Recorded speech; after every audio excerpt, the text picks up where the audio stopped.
हम अपने जीवन में कई प्रकार का भय रखते हैं। अब क्या होता है कि कभी रात के अंधेरे में, अकेले में, जब पूरा अंधकार है और अगर हम अजीब सी कोई आवाज़ सुनते हैं तो एक प्रकार का डर सा पैदा हो जाता है। आपके साथ भी हुआ होगा, मेरे साथ भी कई बार हुआ है। लेकिन वो डर और परमेश्वर का भय मानना अलग चीज़ है। परमेश्वर का भय मानने का मतलब है उसको पूरी रीति से समर्पित, पूरा आदरमय, आदर से भरा हुआ समर्पण परमेश्वर के प्रति ही परमेश्वर का भय मानना है। और यही परमेश्वर की इच्छा है कि उसके लोग जो उसके कहलाते हैं, विश्वासी, नए जन्म व्यक्ति, प्रभु को प्यार करने वाले, उसका भय मानते रहे। इस प्रकार का भय जो आदर योग्य है, जो परमेश्वर को भाता है। अब उदाहरण के रूप में दो लोग गए थे प्रार्थना करने के लिए। जो बहुत धर्मी था और घमंडी था, वो सीधा भवन के अंदर गया और उसने खूब जोर जोर से प्रार्थना किया, अपनी बातें कहा। लेकिन एक दूसरा व्यक्ति बाहर खड़ा रहा दरवाजे के पास। उसके पास इतना परमेश्वर का भय था कि वो सोचा कि मैं अंदर जाने के लायक नहीं हूँ, मैं कौन हूँ यार, है? और इसलिए वो बाहर ही खड़ा होकर के गिड़गिड़ाता रहा। प्रभु परमेश्वर ने कहा, जो बाहर खड़ा था प्रार्थना के लिए, उसकी प्रार्थना सुनी गई, क्योंकि उसमें दीनता थी, उसमें परमेश्वर का भय था। और वही परमेश्वर आज आपसे और मुझसे चाहता है कि हम उसका भय माने। और जैसे कि आप देख रहे हैं इस डायग्राम में, एक व्यक्ति बिल्कुल अपने आप को नीचे गिरा दिया है और वो एक परमेश्वर ट्रायंगल के रूप में, त्रिभुज के रूप में आप देख रहे होंगे, वो हमारा परमेश्वर है जिसके सामने हम शायद सिर उठाने के लायक भी नहीं है। दाऊद बोलता, मैं तो एक कीड़ा हूँ, धूल हूँ, मैं प्रभु तेरे साम्राज्य को, तेरी प्रतिष्ठा को कैसे देख सकूं, क्योंकि मैं तो एक मनुष्य ही हूं। तो इस प्रकार का जो मानसिकता, इस प्रकार का भय, इस प्रकार का आदर परमेश्वर आपसे और मुझसे चाहता है, परमेश्वर का भय। और वही आज का हमारा शीर्षक है और टॉपिक है। कई पदों को मैं आपके सामने पढ़ने की कोशिश करूंगा और आशा है कि ये हम सबों के लिए, मेरे लिए और आपके लिए भी एक बड़ा चुनौती का और सोचने के लिए बाध्य करेगा। नीति वचन उसका पहला अध्याय और उसका 7 पद लिखा हुआ है, यहोवा का भय मानना बुद्धि का मूल है, बुद्धि और शिक्षा को मूढ़ ही लोग तुच्छ जानते हैं। और लिखा हुआ है कि परमेश्वर को का जो भय मानते हैं ना, वो बुद्धिमान है। क्यों बुद्धिमान है? क्योंकि वो अपनी घमंडता को नीचे छोड़ दिया और परमेश्वर की महानता को अपने मन में सोचा और उसके अनुसार, उसके कहे के अनुसार चलता है। पुराने समय में आपने कहानियां जरूर सुनी होगी कि प्रजा जो थी राजा के सामने ऐसे नहीं आ सकती थी, अपॉइंटमेंट लेना पड़ता था और फिर बड़े सिर झुका करके, बड़े अदब के साथ धीरे धीरे राजा के सामने आना पड़ता था। क्यों? ये नहीं कि डर था, लेकिन भय था, एक आदर योग्य भय था। उसी प्रकार परमेश्वर आपसे और मुझसे भी यही चाहता है। आगे मैं आपके लिए पढ़ूंगा, बहुत अच्छा पद परमेश्वर के वचन में दिया गया है। वो पाया जाता है भजन संहिता उसका 34 अध्याय और उसका 9, 10, 11, 12, 13 में आपके लिए पढ़ूंगा। ध्यान से सुनिए। जब यहाँ पर लिखने वाला परमेश्वर के भय के बारे में बात करता है, भजन संहिता उसका 34 अध्याय 9 पद, हे यहोवा के पवित्र लोगों, उसका भय मानो, क्योंकि उसके डरवैयों को किसी बात की घटी नहीं होती। जवान सिंहों को तो घटी होती है और वे भूखे भी रह जाते हैं, परंतु यहोवा के खोजियों को किसी भी वस्तु की घटी नहीं होगी। ये मैं परमेश्वर का वचन आपके सामने पढ़ रहा हूं, इसकी प्रॉमिस है, प्रतिज्ञा है। हे लड़कों, आओ मेरी सुनो, मैं तुमको यहोवा का भय मानना सिखाऊंगा। वो कौन मनुष्य है जो जीवन की इच्छा करता और दीर्घायु चाहता है, ताकि भलाई देखे। अपनी जीभ को बुराई से रोक रख और अपने मुंह की चौकसी कर कि उससे छल की बातें ना निकले। बुराई को छोड़ और भलाई का पीछा कर। मेल को ढूंढ और उसी का पीछा कर। यहोवा की आंखें धर्मियों पर लगी रहती है, उसके कान भी उसके दुहाई की ओर लगे रहते हैं। तो यहाँ आपने देखा होगा, जैसे मैंने पढ़ा आपके सामने, कि जो दीर्घायु चाहता है, लंबी आयु चाहता है, परमेश्वर की ओर से आशीष पाना चाहता है, यदि वो व्यक्ति परमेश्वर का भय रखना मांगता है तो ये सब बातें तो उसको मिलेंगी ही नहीं। लेकिन मेरे जीभ को दुष्टता से रोकना है, बुराई से रोकना है, छल से रोकना है। यहाँ पर तो वही बात लिखी हुई जैसा कि मैंने अभी आपके सामने पढ़ा है ना। अपनी जीभ को बुराई से रोक रख और अपने मुंह की चौकसी कर कि उससे कोई छल की बात ना निकले। बुराई को छोड़ और भलाई कर। मेल को ढूंढ और उसी का पीछा कर। कौन है जो लंबी आयु नहीं चाहता? मेरे ख्याल में हम सब अच्छा जीना चाहते हैं, जीना चाहते हैं और अच्छी तरह से क्वालिटी जीवन हम जीना मांगते हैं।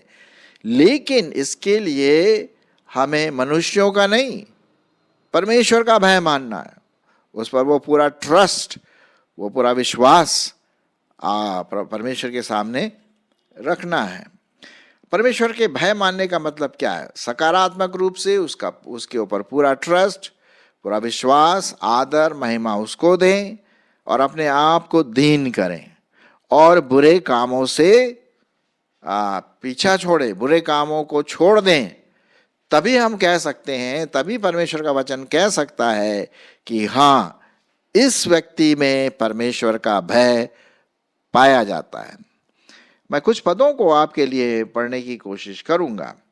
एक पद जो पाया जाता है, नीति वचन उसका 8 अध्याय और 13वां पद। नीति वचन उसका 8 अध्याय और 13वां पद। यहां पर इस प्रकार से लिखा हुआ है, यहोवा का भय मानना। सुनिए, यहोवा का भय मानना बुराई से बैर रखना है। किससे बैर रखना है? बुराई से बैर रखना है। और किससे मेल खाना है? परमेश्वर के साथ। उसमें भय, उसका भय मानते हुए घमंड, अहंकार और बुरी चाल से और उलटफेर की बात से भी मैं बैर रखती हूं। यह है परमेश्वर का भय मानना। घमंड से अलग, कोसों दूर, अहंकार से कोसों दूर, बुरी चाल से, उलटफेर की बातों से, बुराई से जो ये अलग रखता अपने आप को और परमेश्वर की ओर पूर्ण रीति से मुड़ता है, उसके सामने अपने आप को समर्पित करता है, करती है, तो वो क्या है?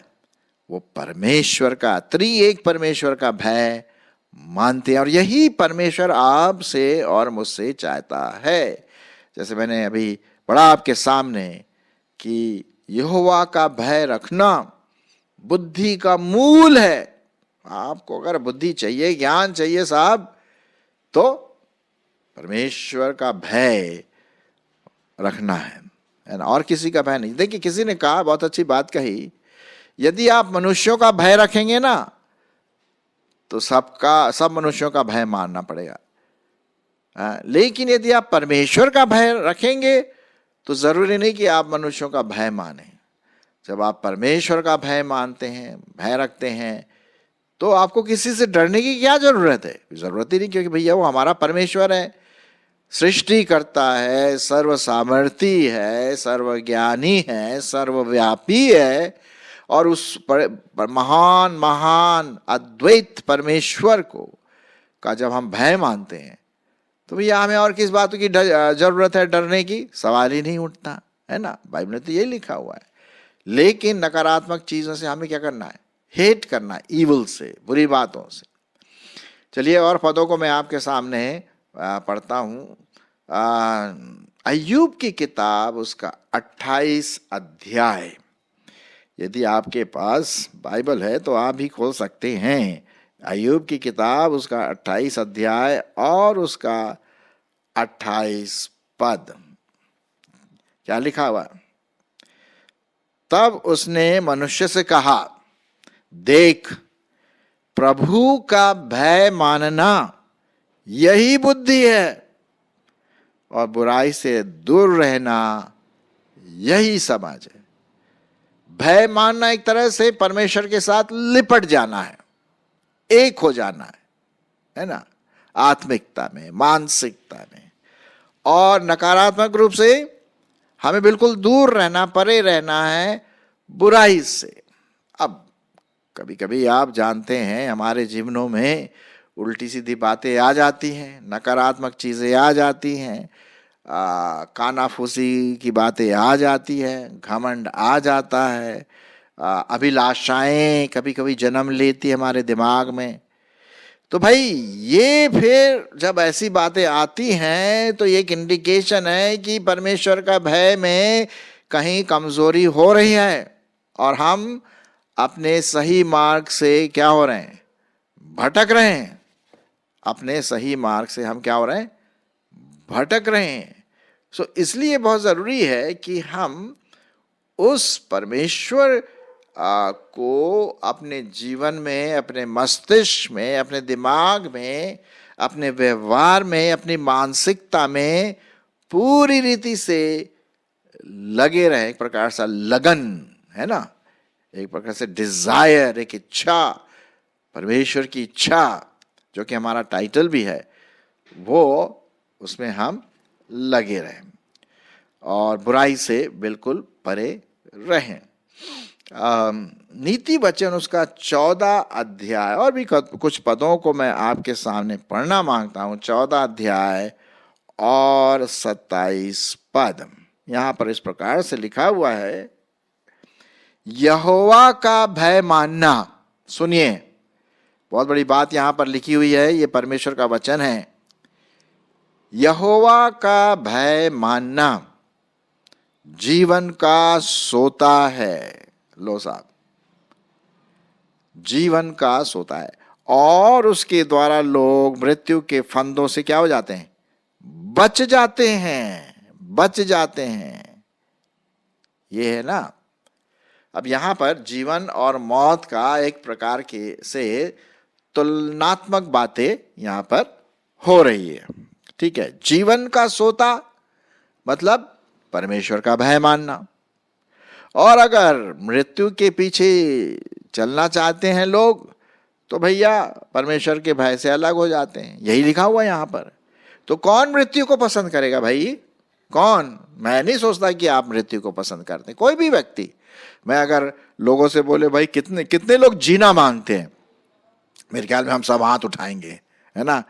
जीना मांगते हैं, अरे भाई जीना मांगते हैं तो ऐसा जीवन जियो, क्वालिटी वाला जीवन जियो, गुणात्मक वाला जीवन जियो, जिससे आपको आशीष भी मिलती रहे और पाप से आप बचे भी रहें। और यही परमेश्वर की इच्छा है। हाँ, यही तो है परमेश्वर की इच्छा, है ना। यहोवा का भय मानना क्या है? जीवन का सोता। आप अच्छी तरह जानते हैं, कभी कभी आप अगर हम तो इधर पहाड़ की तरफ रहते हैं, उत्तराखंड में, और कभी कभी जब हम जाते हैं पहाड़ों की तरफ तो वहां से देखते हैं कि पानी निकल रहा है, साफ पानी निकल रहा है पहाड़ों से, साफ, बिल्कुल साफ, कोई प्रदूषण नहीं, पूरा ऐसा पानी जिससे कि आप पी भी सकते हैं, शुद्ध जल जिसे हम कह सकते हैं। अच्छा ठंडा ठंडा पानी, और मन को भाता है, और वो कभी खत्म नहीं होता है, कभी खत्म नहीं होता। वो सोता उमड़ता रहता, उमड़ता रहता। आप किसी भी समय चले जाइए, किसी भी, वो उमड़ता रहता, उमड़ता रहता, उमड़ता रहता। आप जितना पानी पिना है पियो, वो खत्म नहीं होने का। उसी प्रकार से हमारा जो जीवन जल का सोता है वो है प्रभु का भय। यदि प्रभु का भय है हमारे जीवनों में तो फिर हम जीवन के सोते के रूप में हम उसको देखेंगे।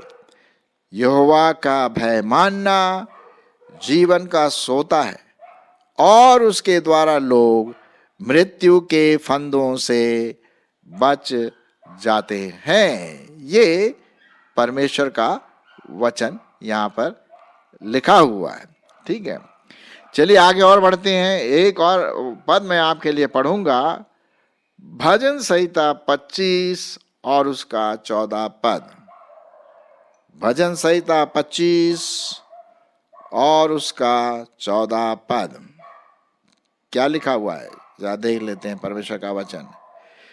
यहोवा के भेद को वही जानते हैं, यहोवा के भेद को वही जानते हैं जो उससे डरते हैं, और वह अपनी वाचा उन पर प्रकट करता है। कितनी खुशी की बात है। अगर देखिए, एक तो पहली बात है, भेद की बात यह है कि हम सब परमेश्वर की बातों को नहीं जानते हैं। बड़ी भेद की बातें हैं। अरे जीवते परमेश्वर को कौन जानेगा भाई, है वो तो महान प्रतापी महान ईश्वर है, परमेश्वर है, त्रिएक परमेश्वर है। उसके प्रताप को हम कैसे जानेंगे, उसके भेद को हम नहीं जानते पूरी रीति से। हाँ, ये जरूर है कि कुछ बातें हैं जो हम जान सकते हैं, अब वो सिर्फ वही जान सकते हैं जो प्रभु को प्यार करते हैं। यहोवा के भेद को वही जानते हैं जो उससे डरते हैं। डरने का मतलब जो उसका भय रखते हैं, और वह अपनी वाचा उन पर प्रकट करेगा। इस प्रकार से यहां पर लिखा, मेरी आंखें सदा यहोवा पर टकटकी लगाए रहती है, क्योंकि वही मेरे पांवों को जाल में से छुड़ाएगा। क्या बात है। आपने देखा होगा, जिसके पास कुत्ते होते हैं, पालते हैं, कुछ लोगों के पास तो थोड़ा ज्यादा ही कुत्ते होते हैं, लेकिन जब लोग पालते हैं छोटा सा कुत्ता, शौक से कोई आता है तो बता देता भाई भौंकने के द्वारा कि कोई आया है। लेकिन जब वो मास्टर, जो उसका जो बॉस होता है, कुत्ते का मालिक, जब वो खाना खा रहा हो, रोटी खा रहा हो, तो वो अगर कुत्ता उसके सामने खड़ा हो, आप उसको देखिए, बड़ा टकटकी लगा करके देखता रहता है कि कब मेरी तरफ फेंकेगा। ये टकटकी लगाए, पूंछ हिलाते रहेगा और टकटकी लगा करके उसके अपने मालिक के ओर देखेगा कि मेरा मालिक कब अपने हाथों से मुझे खिलाएगा। हाँ, ठीक उसी प्रकार से मेरी और आपकी आंखें, मेरे और आपके मन परमेश्वर की ओर देखते रहें। आत्मिक रीति से, मानसिकता में सोचते रहें, मेरा प्रभु, मेरा परमेश्वर, माय गॉड। टकटकी, यही शब्द है इसका मतलब। आंखें लगातार प्रभु के लिए, प्रभु की ओर देखते रहे। परमेश्वर का भय, इसको हम कहते हैं, है ना। सो मेरे प्रियो, आज आशा है कि आपने थोड़ा और शायद सीखा होगा। पता नहीं, आप खुद जानते हैं, और मेरे ख्याल में आप अपने व्यवहारिक रूप से भी प्रभु का भय जरूर अनुभव करते होंगे। यदि नहीं तो भाई आज मौका है, प्रभु को अपना जीवन दें, समर्पित करें, उसका आदर करें, उसके वचनों पर चलें, उसके वचनों को पढ़ें, पवित्र आत्मा के साथ उसमें पूरी रीति से समर्पण हो। तब हम परमेश्वर का भय, जैसा वो हमसे चाहता है, हमारे जीवनों में हो सकेगा। और यही सबसे बड़ी परमेश्वर की इच्छा है कि लोग मेरी ओर मुड़ें, देखें, टकटकी लगाएं, और देखिए मैं कैसे उनको आशीषों से परिपूर्ण करता हूं, कैसे मैं उनकी सहायता करता हूं, कैसे मैं उन्हें आशीष देता हूं। लेकिन मेरा और आपका कर्तव्य है कि हम अपने जीवन में परमेश्वर का भय पूर्ण रीति से मान सके। और यही है, एक जगह पर क्या लिखा हुआ है, यदि हम देखें सभोपदेशक, मेरे ख्याल में सभोपदेशक और उसका सभोपदेशक का 12वां अध्याय, सभोपदेशक का 12वां अध्याय और 13 और 14 पद, सौपदेशक 12वां अध्याय 13 और 14 पद। सब कुछ सुना गया, सब कुछ सुना गया। अंत की बात यह है कि परमेश्वर का भय मान। किसका भय मान? परमेश्वर का भय मान और उसकी आज्ञाओं का पालन कर, क्योंकि मनुष्य का संपूर्ण कर्तव्य यही है। क्योंकि परमेश्वर सब कामों और सब गुप्त बातों का, चाहे वे भली हो या बुरी, न्याय करेगा। भाई ये एक ऐसा पद है, थोड़ा आशीष वाला भी है और डरावना भी है कि कहीं मेरे जीवन में कोई ऐसा पाप तो नहीं है, हम उसको प्रभु के सामने मान ले और वो हमें क्षमा करेगा। सो आइए हम परमेश्वर का भय सही रूप से अपने जीवन में लाएं।